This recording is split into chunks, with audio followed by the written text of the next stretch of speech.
بسم الله الرحمن الرحيم والصلاة والسلام على رسول الله الأمين سيدنا محمد وعلى آله وصحبه أجمعين. Say sallallahu alayhi wasallam. Sallallahu alayhi wasallam. In this recorded video, we're going to revise together what we have studied during this week, okay, in grammar, which is too important because some people they said that it was a little bit hard for them, okay? So we decided to revise that, okay? What we have studied this week was subjects. And now for our feature presentation. Okay, he's shouting. Okay, the man here is shouting. I don't know if you can hear the voice that I added on the PowerPoint, but I'm sure on Zoom that you can hear it. Okay, so here, as you can see, that we have subjects and predicates, and of course here you have to pay attention to this and, which is too important for teacher. You're not going to use and unless you have two things which are related. Okay, totally related. For example, when I say Malik and Ammar, I'm matching two friends together. That's why I say and, okay, or I use and, okay. So whenever you have and, there is a link between the two things that you're going to join together. Even enemies, okay. For example, when you say Hannibal and Rome, for example, there is something that links them together, okay? But the fact that they are enemies, here we are talking. Even enemies can be linked with the and.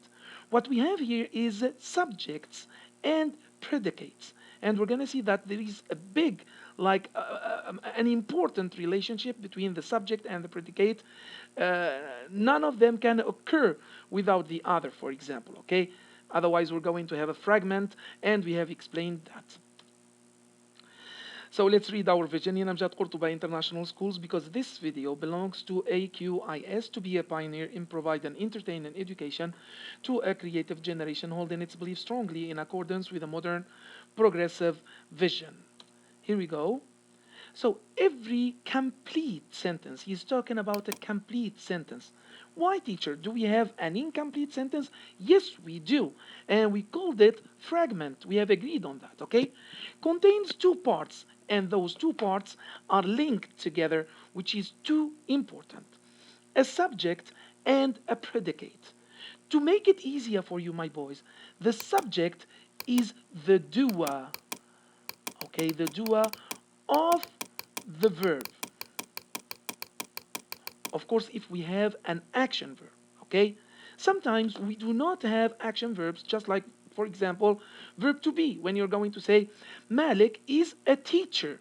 So there is no action in the sentence. So here we're going to ask the question, the sentence is about whom? Because we cannot ask the question, who? Okay? So we're going to say, the sentence is about whom? However, the predicate, and here we're talking about the complete predicate, is the verb itself plus what comes after it. Okay, so let's start.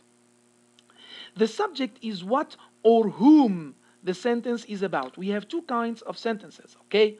For example, I will say, Abdul Salam plays football. Who plays football? Abdul Salam. So Abdul Salam is the subject, okay?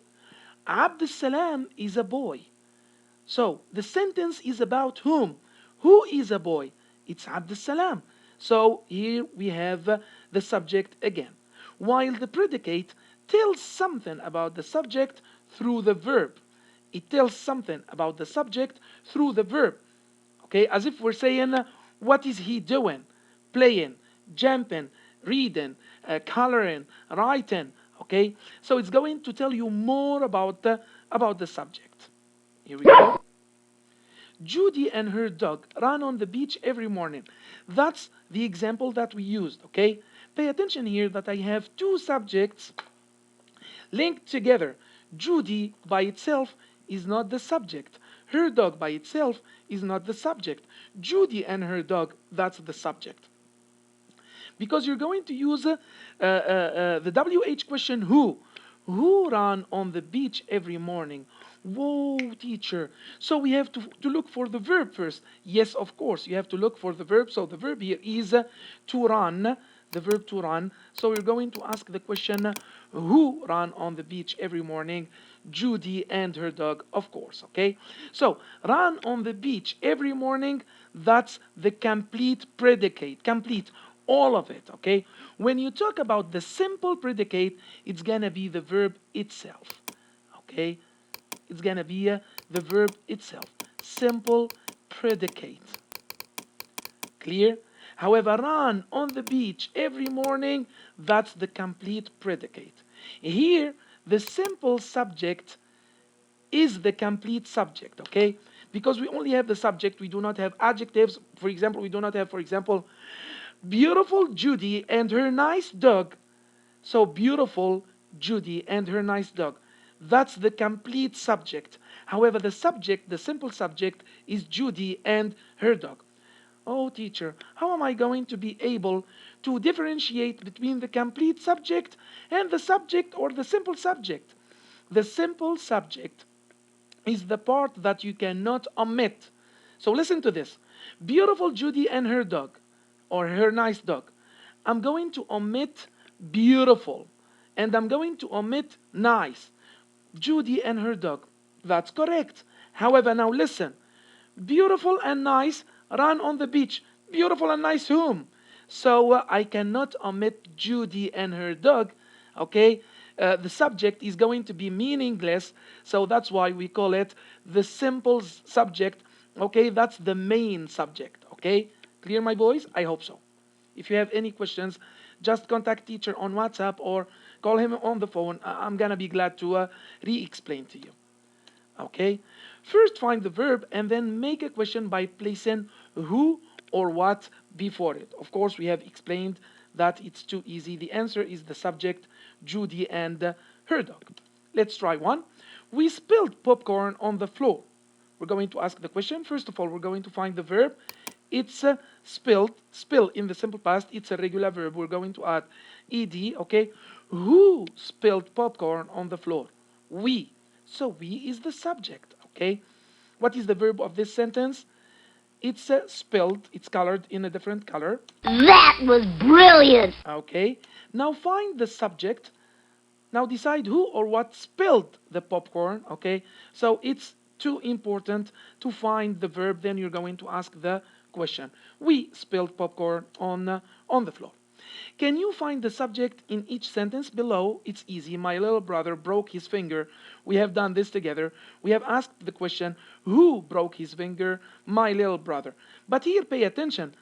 The simple subject is my brother. Okay, you're not going to put lil. However, when you're going to talk about the complete subject, it's going to be my little brother. The thing that you can omit, okay, it's not going to be a part of the simple subject, okay? Here we go. His ankle Bob asked for directions, okay? Here you can see that we can omit his ankle, okay? If we're talking about the simple subject, it's gonna be Bob asked for directions. Who asked for directions? His ankle Bob. Those soldiers carried guns. And here we are talking about soldiers. Who carried guns? Those soldiers. So those soldiers is the subject. Our babysitter arrived late. Okay, here we're going to ask the question, who arrived late? Our babysitter. So our babysitter is the subject. Here we go. That's it. Now, can you find the predicate? Of course, the predicate will start with the verb broke his finger, asked for directions, carried guns, arrived late. Of course, we are talking about the predicate here. It's too easy. Now let's go to nominative. Nominative is a noun or a pronoun that means the same as the subject. For example, when I say, Agri is a hero. Agri and hero, the same person. Okay, so hero stands for Agri. Okay, so hero is a nominative.